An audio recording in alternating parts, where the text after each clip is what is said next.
கிறிஸ்துவுக்குள் பிரியமானவர்களே, கர்த்தரும் இரட்சகருமாய் இயேசு கிறிஸ்துவின் ஈடு நாமத்தினாலே உங்கள் யாவருக்கும் என் அன்பின் வாழ்த்துக்களை தெரிவித்துள்ளேன். தேவன் அருளிய அப்பம் பிரேயர் மினிஸ்டர் மூலியமாக உங்களோடு சந்திப்பதில் மிகுந்த மகிழ்ச்சி அடைகிறேன். தினம்தோறும் இரவனத்திலே பரிசுத்த வேதத்தில் நாம் ஒரு பகுதியை தியானித்து நம்முடைய குடும்ப பாதுகாப்பிற்காக நாம் ஜெபித்து வருகிறோம். தூங்கும் முன்பாக கேளுங்கள். ஆதியாகமம் 6ஆம் அதிகாரம் 5 முதல் 7 ஆகிய வசனங்கள். மனுஷனுடைய அக்கிரமம் பூமியிலே பெருகினதென்றும் அவன் இருதயத்து நினைவுகளின் தோற்றமெல்லாம் நித்தமும் பொல்லாதே என்றும் கர்த்தர் கண்டு, தாம் பூமியிலே மனுஷனை உண்டாக்கினதற்காக கர்த்தர் மனஸ்தாபப்பட்டார். அது அவர் இருதயத்துக்கு விசனமாயிருந்தது. அப்பொழுது கர்த்தர், நான் சிருஷ்டித்த மனுஷனை பூமியின் மேல் வைக்காமல் மனுஷன் முதற்கொண்டு மிருகங்கள், ஊரும் பிராணிகள், ஆகாயத்து பறவைகள் பரியந்தமும் உண்டாயிருக்கிறவைகளை நிக்கிரகம் பண்ணுவேன். நான் அவர்களை உண்டாக்கினது எனக்கு மனஸ்தாபமாய் இருக்கிறது என்றார். ஹல்லேலூயா. கிறிஸ்துவுக்குள் பிரியமானவர்களே, எனக்கு இரவு நேரத்தில் செய்தி என்ன அப்படின்னா, கர்த்தர் கண்டு மனுஷனுடைய அக்கிரமம் பூமியில பெருகினது என்றும். கொரோனாக்கு அப்புறம் நிறைய குடும்பத்திலே கர்த்தருடைய பிள்ளைகள் கிறிஸ்துவுக்குள் வந்திருக்கிறீங்க. அதுக்காக தேவனுக்கு ஸ்தோத்திரம் செலுத்துகிறேன். அதே நேரத்தில் இந்த கடைசி காலத்தில் எது அதிகமாயிட்டு வரும் அப்படின்னா, அந்த அக்கிரமம் தான் அதிகமாயிட்டு வரும். அக்கிரமம் ஒரு வீட்டுக்குள்ளே, ஒரு குடும்பத்துக்குள்ளே, ஒரு மனுஷனுடைய வாழ்க்கையிலே, ஒரு வியாபாரத்தில், ஒரு கம்பெனியில், ஒரு ஊரில், ஒரு பட்டணத்தில், ஒரு தேசத்தில் அக்கிரமம் பெருகும்போது தேவனுடைய கோபம் அந்த இடத்துல வெளிப்படும். அப்போ கர்த்தருடைய பிள்ளைகளை எப்படி யோசிக்கணும் அப்படின்னா, நம்ம தனிப்பட்ட வாழ்க்கையில சரி, ஆவிக்குரிய வாழ்க்கையில சரி, அக்கிரமம் எங்கேயாவது தொடருதா? ஒரு மனுஷன் ஆசீர்வாதத்தை பெற்றுக்கொள்ளணும் அப்படின்னா வாழ்க்கையில அக்கிரமம் இருக்கக்கூடாது. அக்கிரம நினைவு, அக்கிரம சிந்தை, அக்கிரமமான காரியங்கள், பொருளாசை என்னும் அக்கிரமம், பைபிள்ல நிறைய அக்கிரமம் இருக்கு. இரவு நேரத்தில் தூங்கும் முன்பாக ஒரு குடும்பம் ஆசீர்வாதமா இருக்கா, இல்லை எங்கேயாவது கர்த்தரை விட்டு தள்ளி போறாங்களா, அதை நம்ம கண்டுபிடிக்கிறது ரொம்ப ஒரு ஆசீர்வாதமா இருக்கும். ஏன்னா பிள்ளைகளுடைய வாழ்க்கையிலே ஜெபிக்கிற பிள்ளைகளாக இருந்தால் ஆசீர்வாதம், வேதத்தை தியானிக்கிற பிள்ளைகளாக இருந்தால் ஆசீர்வாதம், இரவு நேரத்தில் தண்ணி ஜெபம் பண்ணி தேவனுடைய சமூகத்தில் காத்திருந்து நன்றி செலுத்தினால் கண்டிப்பாக ஆசீர்வாதம் உண்டு. அதனால் இரவு நேரத்தில் யாரெல்லாம் இணைந்திருக்கிறீங்களோ, நம்ம இருதயத்துக்குள்ளே எப்படிப்பட்ட காரியங்கள் இருக்கு, பரலோகத்தில் தேவன் பார்த்துட்டு இருப்பார். மனுஷன் முகத்தை பார்ப்பான், தேவன் இருதயத்தை பார்ப்பார். மனுஷனுடைய அக்கிரமம் அப்படின்னு சொல்லி ஆரம்பிக்கு. அப்போ இந்த அக்கிரமம் யாரு செய்யறா அப்படின்னு சொல்லி பார்க்கும்போது மனுஷனுடைய அக்கிரமம். இயேசு கிறிஸ்துவை சொந்த இரட்சகரா ஏற்றுக்கொண்டு தேவனுக்காக பிரித்தெடுக்கப்பட்ட ஜனங்கள் பாவம் செய்ய மாட்டாங்க. இந்த உலகத்துல எந்த ஒரு காரியத்திலும் போய் சிக்கிக்கொள்ள மாட்டாங்க. ஆனா உலகத்துல உள்ள மக்கள் கர்த்தரை விட்டு தள்ளி போகும்போது இந்த உலகத்துல எதையாவது நம்ம எப்படியாவது அப்படின்னு சொல்லி யோசிப்பாங்க. லாஸ்ட் அக்கிரமத்துல போய் சிக்கிக்கொள்ளக்கூடாது. மனுஷனுடைய அக்கிரமம் பூமியில பெருகினது என்றும். அப்போ ஒரு மனுஷனுடைய வாழ்க்கையில அக்கிரமம் எங்கெல்லாம் இருக்கோ அங்கெல்லாம் ஆசீர்வாதம் இருக்காது. அதை முதல்ல கண்டுபிடித்து கொள்ளணும். படிக்கிற பிள்ளைகள் நல்லா படிச்சாதான் எக்ஸாம் எழுதி பாஸ் ஆக முடியும். ஆசீர்வாதங்களை பெற்றுக்கொள்ளணும் அப்படின்னா, ஞாயிற்றுக்கிழமை நான் சர்ச்சுக்கு போயிட்டேன், 7 நாள் வாழ்க்கை தேவனுக்கு பிரியமானபடி இருக்கா, தேவன் பார்த்துட்டு இருப்பாரு. ஒரு குடும்பம் ஆசீர்வாதமா இருந்துச்சு அப்படின்னா அவங்களுடைய சந்ததி, அடுத்தடுத்த சந்ததி, தலைமுறை எல்லாமே ஆசீர்வதிக்கப்பட்டுரும். ஆபிரகாமுடைய ஆசீர்வாதம் இன்னைக்கு தொடருது. காரணம் என்ன? கீழ்ப்படிந்தாரு, தேவன் என்ன சொன்னாரோ அதை அப்படியே செஞ்சார். நம்ம கையில பைபிள் எழுதி கொடுத்துட்டாரு. தேவன் என்ன சொல்றாரு அதை அப்படியே நம்ம கீழ்ப்படியணும். அப்படி வாழ்ந்தால் நம்ம குடும்பம் ஆசீர்வாதம். புதிய ஏற்பாட்டில் கற்பனை கைக்கொள்ளு அப்படின்னாரு, அன்பு கூறு அப்படின்னாரு. தேவ திட்டம் என்ன? பரிசுத்தமாக வாழணும், தேவனுக்கு பிரியமானபடி வாழணும், இடைவிடாமல் ஜெபிக்கணும்.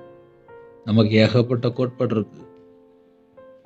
கர்த்தருடைய பிள்ளைகள் இரவு நேரத்தில் யாரெல்லாம் இணைந்திருக்கிறீங்களோ, 24 மணி நேரம் வாழ்க்கையில கர்த்தரை விட்டு தள்ளி போற காரியங்கள் இந்த உலகத்துல ஏகப்பட்ட காரியங்கள் இருக்கு. ஏன்னா எல்லாரும் காலைல தூங்கி எந்திரிச்சோடனே வேக வேகமா ஓட ஆரம்பிச்சிருவாங்க. ஒரு சில ஜனங்கள் தான் வீட்டில் இருப்பாங்க, வயசாயிட்டு அப்படிம்பாங்க, ரிட்டையர் ஆகிருப்பாங்க, வீட்டில் இருப்பாங்க, தாய்மார் வீட்டில் இருப்பாங்க. ஒரு சில ஜனங்கள் தான். மற்றபடி வீட்டினுடைய தேவைகள், குடும்பத்துடைய காரியங்கள், வேலை செஞ்சுட்டு இருப்பாங்க, வெளியில் பிஸியாக போயிட்டு வந்துட்டு இருப்பாங்க. அக்கிரமம், இந்த அக்கிரமம் அப்படின்னாலே கர்த்தருடைய வார்த்தையை விட்டு மீறும் போதே பாவத்துக்குள்ள போயிடுவாங்க, அக்கிரமத்துல போயிடுவாங்க. இது செய்யக்கூடாதுன்னு சொல்லி தெரியும். அது தெரிஞ்சதுக்கு அப்புறம் மறுபடியும் மறுபடியும் மறுபடியும் மறுபடியும் பாவத்துக்குள்ள போய் சிக்கி கொள்வாங்க. அது லாஸ்ட் பார்த்தா மீறுதலுக்குள்ள ஆயிரும், அப்புறம் அக்கிரமத்துக்குள்ள போயிடும். ஒரு குடும்பம் கர்த்தரை விட்டு தள்ளி போனதுக்கு அப்புறம் பலவிதமான பிரச்சனை வருது. மனுஷனுடைய அக்கிரமம் பூமியிலே பெருகினது என்றும், அந்த வார்த்தை எப்படி எழுதப்பட்டிருக்கு அப்படின்னா, பெருகினது என்றும், அக்கிரமம் பூமியிலே பெருகினது என்றும். அப்ப இந்த கடைசி காலத்துல எது அதிகமாயிட்டு இருக்கு? அக்கிரமம் தான் அதிகமாயிட்டு இருக்கு. அக்கிரமம் அதிகமாக அதிகமாக அதிகமாக தேவனுடைய கோபத்துக்குள்ள போயிருவாங்க. மனுஷனுடைய அக்கிரமம் பூமியிலே பெருகினது என்றும், அவன் இருதயத்தின் நினைவுகளின் தோற்றம் எல்லாம் நித்தமும் நித்தமும் பொல்லாது என்று கர்த்தர் கண்டு. 24 மணி நேரமும் இதயத்துக்குள்ளே பொல்லாத நினைவு இருந்துச்சு அப்படின்னா அதுக்கு பேர் பொல்லாப்பு. கர்த்தர் கண்டு இதயத்துக்குள்ளே கர்த்தரை விட்டு தள்ளி போற காரியம் எதுவா இருந்தாலும் அது பொல்லாத காரியம்தான், அது அக்கிரமம்தான். அதில் வரக்கூடிய பிரச்சனைகள் தான் அதிகம். சில குடும்பத்திலே மன அழுத்தத்தில் இருப்பாங்க, தூக்கம் வராது, நைட் நேரத்திலே பலவிதமான பிரச்சனையில் இருப்பாங்க, வெளியே தெரியாது, யார்கிட்டையும் பேச மாட்டாங்க. நைட் நேரத்தில் ஒரு பைத்தியம் பிடிச்ச நிலைமையில் உட்காந்துருப்பாங்க. அவங்க எதையாவது ஒன்று சாதிக்க நினைப்பாங்க, வைராக்கியமாக இருப்பாங்க, வீம்பில் இருப்பாங்க. சில குடும்பத்தில் சண்டை போட்டு பகையில் இருப்பாங்க, எரிச்சலில் இருப்பாங்க, கோபத்தில் இருப்பாங்க, கசப்பில் இருப்பாங்க. இது எல்லாம் எங்கே இருக்கும் அப்படின்னா இருதயத்துக்குள்ள தான் இருக்கும். அப்ப தேவன் எதை பார்க்கிறாரு? இருதயத்தின் தோற்றமெல்லாம் நித்தமும் பொல்லாது என்று கர்த்தர் கண்டு. இருதயத்தினுடைய நினைவு தோற்றமெல்லாம் தோற்றமெல்லாம். அப்ப தேவன் எதை பார்த்தாரு? மனுஷன் முகத்தை பார்க்கிறான். தேவன் இருதயத்தினுடைய நினைவு எப்படி இருக்கு, நித்தமும் எப்படி இருக்கு, தோற்றமெல்லாம் எப்படி இருக்கு, பொல்லாது என்று கர்த்தர் கண்டு. அதனால என்ன பிரச்சனை வருது அப்படின்னா 7ஆம் வசனத்துல அழகா எழுதப்பட்டிருக்கு, நிக்கரகம் பண்ணுவேன், அழிச்சிருவேன், கொன்றுவேன் அப்படிங்கிறார். அப்போ ஒரு குடும்பத்திலே ஆசீர்வாதம் வேணும் அப்படின்னா நம்ம இருதயத்தினுடைய நினைவு அக்கிரமமா இருக்கக்கூடாது, பொல்லாத காரியமா இருக்கக்கூடாது. இதை ஏன் நம்ம நைட் நேரத்தில் பேச வேண்டியிருக்கு அப்படின்னா, ஒரு மனுஷன் இந்த கடைசி காலத்திலே தேவனுக்கு பிரியமானபடி வாழ்ந்தால் அவங்களோட வாழ்க்கை ஆசீர்வாதமாக இருக்கும், அவங்களுடைய வாழ்க்கை பள்ளிகி பெருகும். அதில் எந்த சந்தேகமும் கிடையாது. ஆபிரகாமுடைய ஆசீர்வாதம் நாம் பெற்றுக்கொள்ள முடியும், ஈசாக்கினுடைய ஆசீர்வாதம் நாம் பெற்றுக்கொள்ள முடியும், யாக்கோபனுடைய ஆசீர்வாதம் நாம் பெற்றுக்கொள்ள முடியும். ஒரு மனுஷன் கிறிஸ்துவுக்குள் இருந்தால் எல்லா வாக்குத்தத்தமும் நம்ம அழகாக தியானித்து அந்த வாக்குத்தத்தின்படி நம்ம எல்லா காரியத்திலையும் ஆசீர்வாதங்களை பெற்றுக்கொள்ள முடியும். ஆனால் நம்ம செக் பண்ணி பார்க்க வேண்டிய இடம் எந்த இடம்? வீட்டில் சமையல் பண்ணுவாங்க, தாய்மாருக்கு தெரியும். அந்த சமையல் முடிக்கும்போது லைட்டாக டேஸ்ட் பார்ப்பாங்க. இந்த டேஸ்ட்டு பார்க்கும்போது ஏதாவது ஒன்று கம்மியாக இருக்குது அப்படின்னா ஒன்று உப்பு போடுவாங்க, இல்லை கொஞ்சம் தண்ணியை கொஞ்சம் ஊற்றிடுவாங்க. அங்கே ஏதாவது ஒன்று எக்ஸ்ட்ரா கொஞ்சம் ஆகிட்டு அப்படின்னா கொஞ்சம் தண்ணியை ஊற்றிடுவாங்க, 1 கிளாஸ் 2 கிளாஸ் ஊற்றிடுவாங்க. கரெக்டாக அவங்க கரெக்டாக செய்வாங்க. ஏன் அப்படின்னா அந்த அந்த குழம்பு கரெக்டாக டேஸ்ட்டு கொண்டு வந்துடுவாங்க, அந்த ஃபைனல் டச் அப்படிம்பாங்க. தேவன் ஒரு குடும்பத்தை ஆசீர்வதிக்கணும் அப்படின்னா அதுக்கு முன்னக்கூட்டி தேவன் எதை செக் பண்ணி பார்ப்பார் அப்படின்னா, இருதயத்தினுடைய நினைவு. அதுல எங்கேயாவது ஒரு அக்கிரமம் இருக்கா? அதுல எங்கேயாவது ஒரு பொல்லாத நினைவு இருக்கா? அதை கொஞ்சம் செக் பண்ணி பார்த்து தான் ஆசீர்வதிப்பார். ஆனா இது எத்தனை மணி நேரம் கரெக்டா இருக்கணும் அப்படின்னா 24 மணி நேரமும் இருதயத்துக்குள்ளே பிதா, குமாரன், பரிசுத்த ஆவியானவர் மட்டும்தான் இருக்கணும். இருதயம் இயேசு கிறிஸ்துவின் இரத்தத்தினால கழுவப்பட்டிருக்கணும். கல்லான இருதயம் எடுத்து போட்டு எனக்கு சதையான இருதயம் தாங்கப்பா, உங்க நல்லாவியை தாங்கப்பா. இருதயத்துக்குள்ள வசனம் தான் இருக்கணும். அவங்களுடைய வாழ்க்கை தான் ஆசீர்வாதம். நான் ஒரு முழு பைபிள் வாசித்ததில்லை. என் இருதயத்துக்குள்ளே அக்கிரமமான காரியமோ, பொல்லாத காரியமோ, இந்த உலகத்தினுடைய காரியமோ எது இருதயத்துக்குள்ள இருந்தாலும் ஆசீர்வாதத்துக்கு தடையா இருக்கு. அதனால இந்த செய்தி அதை நம்ம எப்படி புரிந்து கொள்ளலாம் அப்படின்னா, நம்மை நாம் ஆராய்ந்து பார்த்து கர்த்தர் பக்கம் மனம் திரும்பணும். கர்த்தர் பக்கம் மனம் திரும்பணும் அப்படின்னா என்ன அர்த்தம் அப்படின்னா, ஒருவேளை என்னுடைய நினைவு, என் இருதயத்தினுடைய நினைவு கர்த்தரை விட்டு கொஞ்சம் தூரமா தள்ளி போகுதா? அது இந்த உலகத்தை சார்ந்திருக்கா, பணத்தை சார்ந்திருக்கா, பொருளை சார்ந்திருக்கா, மனுஷனை சார்ந்திருக்கா, தேவையில்லாத காரியங்கள் ஏதாவது யோசிச்சுட்டு இருக்கிறேன்னா அதை நான் தான் கொஞ்சம் செக் பண்ணி பார்க்கணும். அதை செக் பண்ணி பார்த்து கர்த்தர் பக்கம் மனம் திரும்பினால் ஒரு குடும்பம் ஆசீர்வதிக்கப்படும். சில குடும்பத்திலே பிறந்ததுலேருந்து சாகிற வரையும் அக்கிரம நினைவு மட்டும்தான் இருக்கும். அவங்க இதயத்துக்குள்ள அவங்க தேவனுக்கு பிரியமானபடி வாழணும்லாம் நினைக்க மாட்டாங்க. அப்படிப்பட்ட ஜனங்களுக்கு வேதம் என்ன சொல்லுது அப்படின்னா, தாம் பூமியிலே மனுஷனை உண்டாக்குனதுக்காக கர்த்தர் மனஸ்தாபப்பட்டார். ஐயோ அப்படின்னு சொல்லி வேதனைப்பட்டார், மனஸ்தாபப்பட்டார். கர்த்தருடைய இதயத்துக்குள்ளே வேதனை. அந்த வேதனை எப்படிப்பட்ட வேதனை அப்படின்னா, மனுஷனை உண்டாக்கிட்டு ஏன்டா உண்டாக்கணும் அப்படின்னு சொல்லி ஒரு வேதனைப்பட்டாராம். இப்ப நம்ம லைட்டா செக் பண்ணி பார்க்கலாம். தேவன் ஒரு குடும்பத்து மேல வருத்தப்பட்டாலோ, இல்ல சஞ்சலப்பட்டாலோ, இல்ல துக்கப்பட்டாலோ அந்த குடும்பம் எப்படி ஆசீர்வாதமா இருக்கும்? அப்போ ஒரு குடும்பம் ஆசீர்வாதமா இருக்கணும் அப்படின்னா, முதல்ல என் இருதயத்துக்குள்ளே இந்த உலகத்துடைய காரியமோ, ஒரு பண ஆசையோ, ஒரு ஐஸ்வர்யத்தின் மேல மயக்கமோ, இல்ல பொருளாசையோ, இச்சையோ, இல்ல பெருமையோ, இல்ல உலகத்தினுடைய தேவையில்லாத மாம்சத்தினுடைய காரியமோ, எதுனாலும் சரி, எதுவுமே இருதயத்துக்குள்ள வந்துடக்கூடாது. நீங்களே தேவனுடைய ஆலயம். ஒருவன் தேவனுடைய ஆலயத்தை கெடுத்தால் நான் அவனை கெடுப்பேன். அப்ப புதிய ஏற்பாட்டுல நமக்கு அழகா சட்டம் மாதிரி எழுதி கொடுத்தார். நீங்களே தேவனுடைய ஆலயம். அப்ப தேவனுடைய ஆலயத்துக்குள்ளே தேவன் உலாவி கொண்டிருப்பார். என் இருதயத்துக்குள்ள தேவன் உலாவணும் அப்படின்னா, என் இருதயம் 24 மணி நேரம் இந்த உலகத்தை சார்ந்து இருக்கக்கூடாது. இதுதான் நான் கையில பைபிள் எடுத்து வாசல்ல கண்டுபிடிச்ச காரியங்கள். ஒருவேளை இந்த செய்தி யாரெல்லாம் நீங்க இணைந்திருக்கிறீங்களோ, உங்களுடைய ஆவிக்குரிய வாழ்க்கையில வளர்ச்சிக்கு நம்ம என்ன யோசித்து பார்க்கலாம் அப்படின்னா, நம்ம நினைவு, நம்ம சிந்தனை, நம்ம இருதயத்துக்குள்ளே இந்த உலகத்தினுடைய காரியம் இருக்கா, பரலோகத்தினுடைய காரியம் இருக்கா? பரலோகத்தினுடைய காரியம் இருந்துச்சு அப்படின்னா கண்டிப்பா ஆசீர்வாதம்.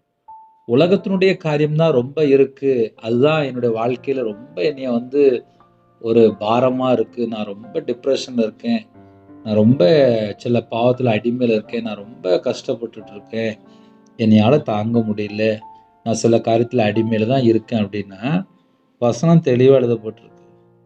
கர்த்தர் மனஸ்தாபப்பட்டார். அது அவர் இருதயத்துக்கு விசனமா இருந்தது, வேதனையா இருந்தது. ஐயோ இந்த ஜனங்களை நான் உருவாக்குனேனே, இவங்களுடைய நினைவு சரியில்லையே, இவங்களுடைய வழி பொல்லாத வழியா இருக்கு, இவங்களோட வாழ்க்கையில அக்கிரமம் இருக்கு, ஐயோ அப்படின்னு சொல்லி மனஸ்தாபப்பட்டார். மனஸ்தாபப்பட்டார் அப்படின்னு சொல்லி போட்டிருக்கு. விசனப்பட்டார், வேதனைப்பட்டார். ஐயோ இந்த ஜனங்கள் இப்படி இருக்காங்களே அப்படின்னு சொல்லி வேதனைப்பட்டார். அதுக்கு அடுத்த வசனத்தெல்லாம் வருது, நிக்கரகம் பண்ணுவேன், அழிச்சு போடுவேன். அது கோபத்துல எடுக்கிற ஒரு முடிவு.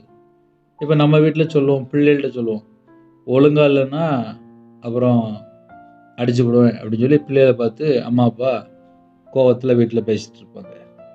அப்போ என்ன அர்த்தம் அப்படின்னா, ஒரு பிள்ளையில சீர் பொருந்துறதுக்காக, கரெக்டான வழியில் நடத்துறதுக்காக அந்த பிள்ளைகளை கொஞ்சம் கடிந்து கொள்வாங்க.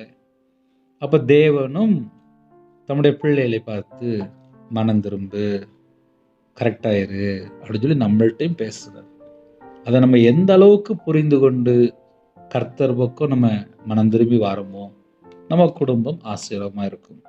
இன்னைக்குள்ள செய்தியில் ஒரு முக்கியமான ஒரு வேர்டு, என்ன வேர்டு அப்படின்னா, மனுஷனுடைய அக்கிரமம் பூமியில பெருகினது.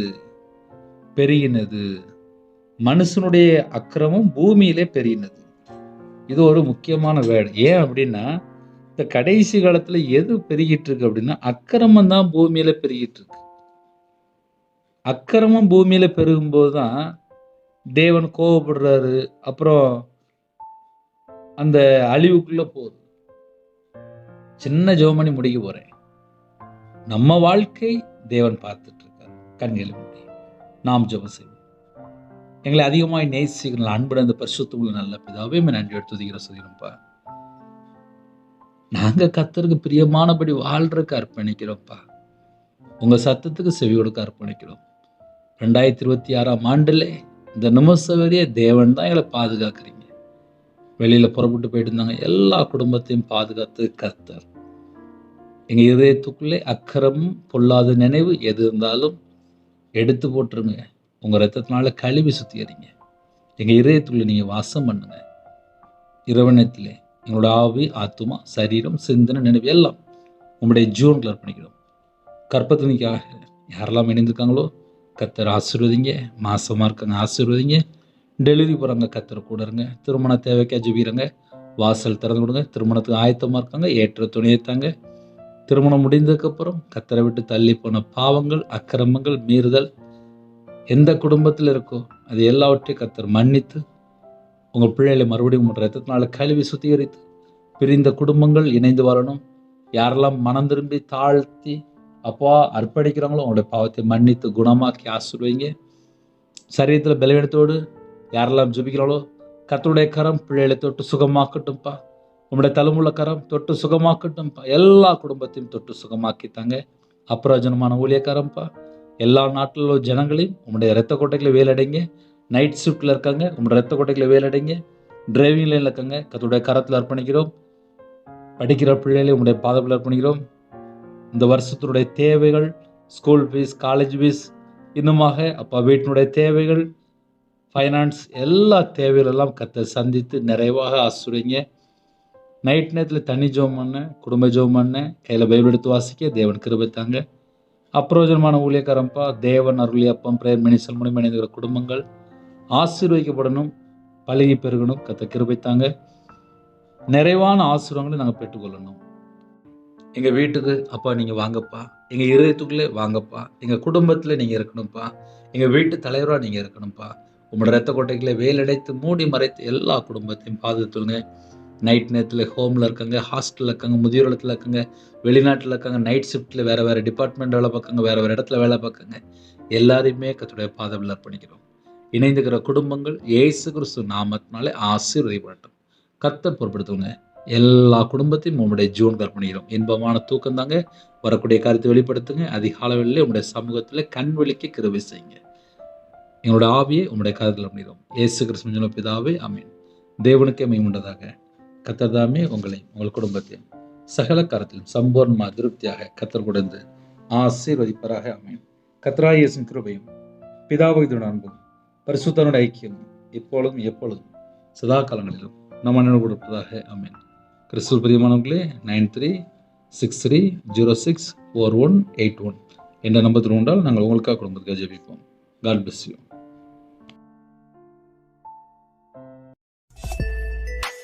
Thanks for watching. Please subscribe our channel. Click the like and share. Click the bell. God bless you.